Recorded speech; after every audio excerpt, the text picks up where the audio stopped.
Okay guys, somebody wanted me to do a quick review on this scope. It's the Strike Eagle, Vortex Strike Eagle 4 to 24 fit by 50. It's got exposed turrets. It's MOA scope, and it's a second focal plane scope. It comes with the rubber lens caps on it, which they're fine. You know, for a bench rifle, if I was going to hunt with it, I would put the flip-up scope mount or scope caps on it, but I'm probably not going to hunt with this rifle. I have others for that, so I'll probably just leave this for now. I also have it didn't come with it, a scope cover that's the neoprene type that covers the whole scope. Might put that on it. That came with my Cabela's Covenant scope, so I think like I said, for a range rifle, those are probably better because they protect a little bit. They protect the turrets and everything. But anyways, it's got the 1/4 minute turrets, and they're well marked. You can take the screw out, set them back to 0 once you get it zeroed with the ammo you're going to use. Same on the windage and the elevation. Of course, it has your quick focus eyepiece, and right now everything's really stiff, but I'm sure that's going to loosen up as time goes on. I'm using Leopold Rifleman medium rings, and they just clear the 20 ammo rail that comes on it, but they clear it good enough. I still have room to move it back a little bit if I need to, which I may have to do. I put this level on here that flips out, and that works real well. Well, it doesn't work with that thing on there, but I like that, and that just goes back out of the way when you're not using it. I like it better than the ones that stick out all the time, so it won't catch on stuff. But when you take these off, they just stretch. It also came, which I was really happy with, it came with the sunshade, the screw-in sunshade, which I didn't bring with me. As you can see, it's cloudier than hell and cold.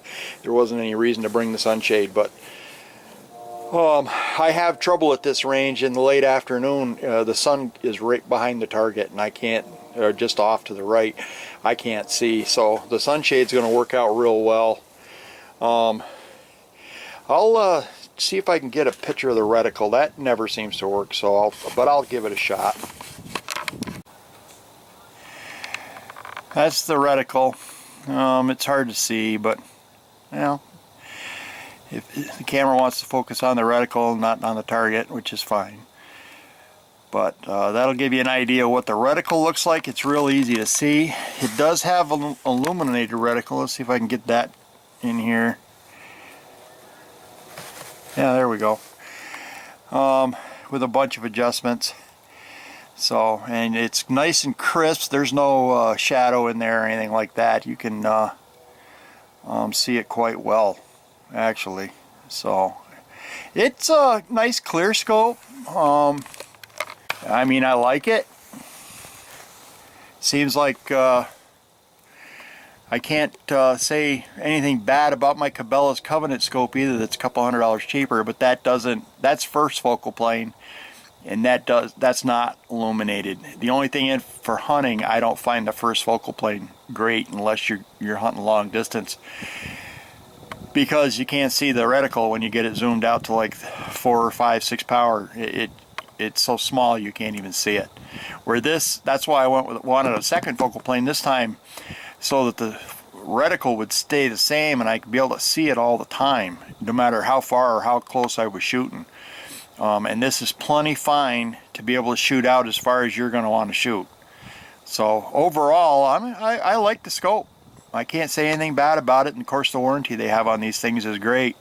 The focus knob is it's not marked except for right at infinity, and again at 20, but the rest of them aren't, which I like, actually, because they're never right. if all my other scopes that have a focus a parallax adjustment, the marked yardage is wrong on every one of them. So not having it marked is great. I can actually mark it myself if I want to, and not worry about it. But there's having markings on there on scopes say less than $2,000. I don't, maybe there's some that do, but none of the ones I have line up. So and that's a good thing. Another thing I like about this scope too is the turrets actually click on the things, which my Covenant does not do.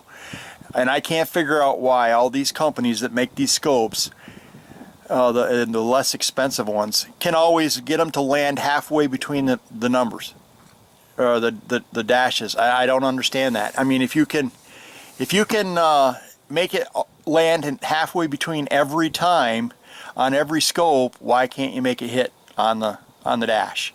You know what I mean? I just don't get that. But they all, unless they're trying not to sell the cheap ones, and they're doing it on purpose. I can't figure it out. But anyways, none of my other scopes land on the tick mark. So that's just something you might be interested in to know. So anyways, that's about all I have to say about it at this time. If I have more later, or if you have any questions, put them in the comments and I'll try to answer it. Have a good day, guys. Talk to you later.